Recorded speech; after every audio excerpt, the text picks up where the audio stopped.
Hello friends, welcome to cooking with Geetha. நம்ம சேனலை subscribe பண்ணாதவங்க சப்ஸ்கிரைப் பண்ணி வச்சுக்கோங்க, ஷேர் பண்ணிக்கோங்க, மறக்காம சப்போர்ட் பண்ணுங்கள். நான் இப்போ சூப்பராக அட்டகாசமான ஒரு கோவை புளியோதரை தாங்க பண்ண போகிறேன். அது வந்து குக்கர்லேயே பண்ண போகிறேன். குக்கர்லேயும் ஈஸியாக சூப்பராக பண்ணிடலாங்க. இனிமேல் வந்து கொதிக்க விட்டு கஷ்டப்பட தேவையே இல்லைங்க. அட்டகாசமான ஒரு புளியோதரை நம்ம உடனே ரெடி பண்ணிடலாம். லஞ்ச் பேக்குக்கு சூப்பரான ஒரு காலம்பரை நீங்கள் சட்டுன்னு குக் பண்ணி கொடுக்கலாம், டென்ஷனே இல்லாமல். ஒரு நாளைக்கு உருளைக்கிழங்கு ஃப்ரை பண்ணி இந்த மாதிரி குக்கர்லேயே பண்ணி கொடுத்துடலாங்க சூப்பராக. அது எப்படி பண்ணலாங்கிறது பார்ப்போம். நான் 2 டேபிள் ஸ்பூன் அளவுக்கு வர கொத்தமல்லி, இந்த ஸ்பூனால் தாங்க அளவு நான் மெஷர்மெண்ட் வச்சுருக்கேன். நீங்கள் எந்த ஸ்பூன் எடுத்துக்கிறீங்களோ அதே அளவு கணக்காக வச்சுக்கோங்க. 2 டேபிள் ஸ்பூன் கடலைப்பருப்பு, 2 டேபிள் ஸ்பூன் உளுந்தம்பருப்பு, 1 டேபிள் ஸ்பூன் எள்ளு, 1/2 டேபிள் ஸ்பூன் வெந்தயம், 1/2 டேபிள் ஸ்பூன் மிளகு. அது நல்லா வந்து வாசனை வர அளவுக்கு நல்லா வறுத்துக்குங்க. அடுப்பை வந்து சின்னதாகவே வச்சு வருங்க. அதுக்கப்புறம் ஃப்ரெஷ்ஷான கருவேப்பிலை கொஞ்சம் ஆட் பண்ணிக்கோங்க. 2 வரமிளகாய் நீங்கள் காரத்துக்கு ஏற்ற மாதிரி போட்டுக்கோங்க. அது நல்லா வறுத்து வாசனை வந்ததுக்கப்புறம் நம்ம அப்படியே தட்டில் நல்லா எடுத்து ஓரங்கட்டி எடுத்து வச்சுருங்க. அதுக்கப்புறம் என்னென்ன பண்ண போகிறோம் அப்படிங்கிறத நான் சொல்கிறேன். இது யாருக்கு தெரியாது பாரு, பெரிய இன்ஜினியர் வேற 7 வருஷம் உட்கார்ந்து படிக்கணும். ஒன்றும் சொல்லலைங்க, இந்த மாதிரி செஞ்சு பாருங்கன்னு தான் சொல்கிறேன். ஈஸியாக சுலபமாக பண்ணுங்கன்னு. இது வந்து முதல்ல தட்டில் எடுத்து போட்டாச்சு. அதுக்கப்புறம் என்ன பண்ணுறேங்கிறத சொல்லிட்டு நல்லா பொடி பண்ணி எடுத்து வச்சுருக்கேன்.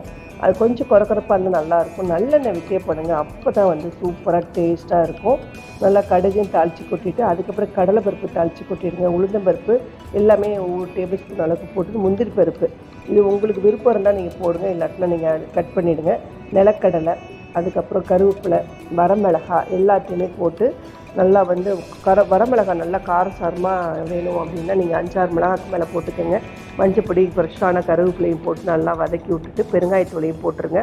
நான் 1.5 டம்ளர் அளவுக்கு நான் புளித்தண்ணி எடுத்து வச்சுருக்கேன். கரைச்சி அதையும் ஊற்றிட்டு நான் 1 டம்ளர் அரிசிக்கு எடுத்து வச்சுருக்கேன் கணக்கு பாருங்கள். இந்த பொடியும் சேர்த்துட்டு உப்பையும் சேர்த்துட்டு அதுக்கப்புறம் வந்து பூண்டு ஒரு 10 பல்லுக்கிட்ட தட்டி போட்டிருக்கேன். நாட்டு சக்கரை போடும்போது நல்லா திரிச்சிட்டு சூப்பராக இருக்கும். நீங்கள் வந்து பாஸ்மதி ரைஸ் இருந்தாலும் போடுங்க. நான் வந்து சாப்பாட்டு அரிசி தான் போட்டிருக்கேன். அது உங்களோட விருப்பம். பாருங்கள், கலக்கி விட்டுட்டு ஒரு 2 விசில் விட்டால் போடுங்க. அட்டகாசமாக உதிரா அப்படியே சூப்பரான ஒரு புளியோதரை சட்டுன்னு இப்போ ரெடி ஆகிடும்.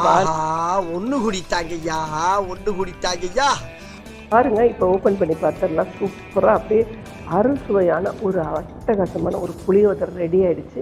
இந்த மாதிரி கண்டிப்பாக நீங்களும் ஒரு தடவை செஞ்சு பார்த்துட்டு உங்களோட கருத்தை நம்ம கமெண்டில் சொல்லுங்கள்.